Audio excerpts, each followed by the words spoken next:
জুবিন গাৰ্গৰ নিচিনা এগৰাকী ব্যক্তিক আমি যদি জাষ্টিছ দিব নোৱাৰো তাতকৈ দুৰ্ভাগ্যজনক কথা একো হ'ব নোৱাৰে আচলতে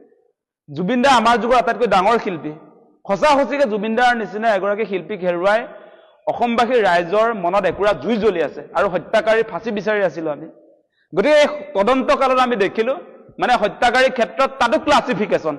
মানে যিয়ে সেই যিটো আপোনাৰ ইয়ত পাৰ্টি আয়োজন কৰিছিলে য'ত জুবিন দাৰ হত্যা হৈছে সেই ইয়ত পাৰ্টিৰ 11জন মানুহে আপোনাৰ নিৰ্দোষী হৈ যায় এছআইটিৰ তদন্তত বাকি 5 জনে আপোনাৰ তাত দোষী সাব্যস্ত হয় গণ্ডগোল তাতে কোৰ্টে সুধিব সেই কথা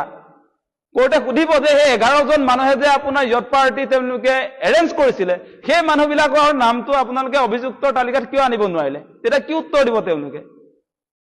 আৰু এটা কথা তেওঁলোকে লিখিছে আপোনাৰ চাৰ্জশিটখনত আচৰিত লাগে মই পঢ়িছো যে এই ইয়ত পাৰ্টিত থকা মানুহবিলাকে কৈছে জুবিন দাৰ যেতিয়া এক্সিডেণ্টটো হ'ল পানীত পৰিলে সেই সময়ছোৱাত সেই ইয়তখনত থকা 15জন মানুহে এম্বুলেন্স যোগান ধৰিব নালাগে সেই এম্বুলেন্সটো যোগান ধৰিব লাগিছিলে চামকানু মহন্ত যিজন ইয়ত পাৰ্টিত নাছিলে তেওঁ আছিলে আপোনাৰ নৰ্থ ইষ্ট ইণ্ডিয়া ফেষ্টিভেলৰ এংকৰিং কৰা কামত কেনেকুৱা অদ্ভুত কথা হৈছে এইটো টিকিব নেকি কোৰ্টত সেই কথাটো আপোনালোকে বিবেচনা কৰক নীতিকে মানে মূল কথাটো হৈছে জুবিন দাক ছিংগাপুৰলৈ লৈ গৈছিলে বিজেপি চৰকাৰ বিদেশ মন্ত্ৰণালয়ে আৰু কি যাৱতীয় ব্যৱস্থাপনা জুবিন দাৰ ক্ষেত্ৰত হ'ব লাগিছিলে সেইখিনি কৰি নিদিলে জুবিন দাক নেগলিজেন্সি কৰিলে আপোনাৰ হিমন্ত বিশ্ব শৰ্মা চৰকাৰে বিজেপি চৰকাৰে আজি আপোনালোকে জানে সেই কথা যে এই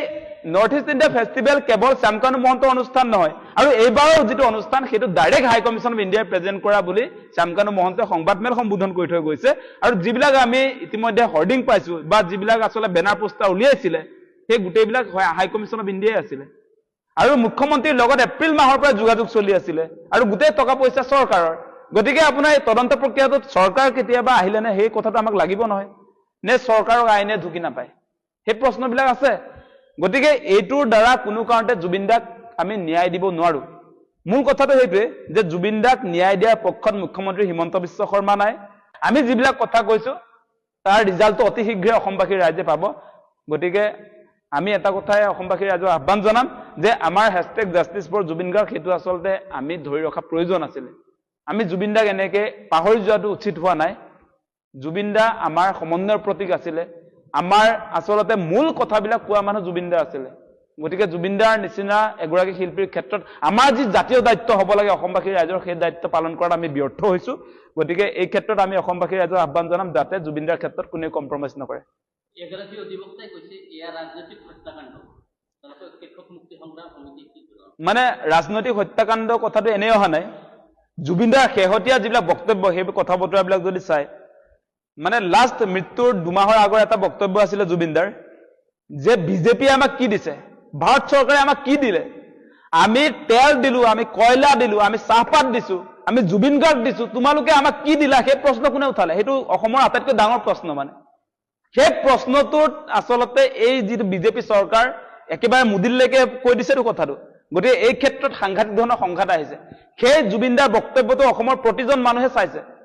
গতিকে অসমৰ সম্পদ ৰক্ষাৰ মূল কথাটো কৈ পেলালে জুবিন দাই শেষ স্তৰত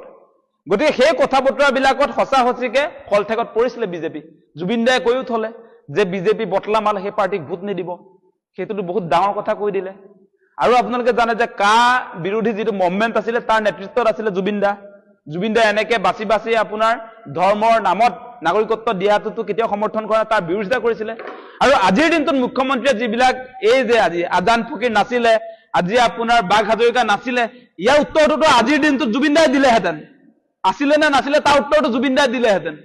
আৰু সেই কাৰণে সাংঘাতিক ধৰণৰ সংঘাত মুখ্যমন্ত্ৰীৰ লগত বাঢ়িছিলে লাহে লাহে গতিকে সেই কাৰণে ক'বলৈ বহু মানুহে বিচাৰে যে এইটো ৰাজনৈতিক আচলতে ষড়যন্ত্ৰৰ বলি হ'ল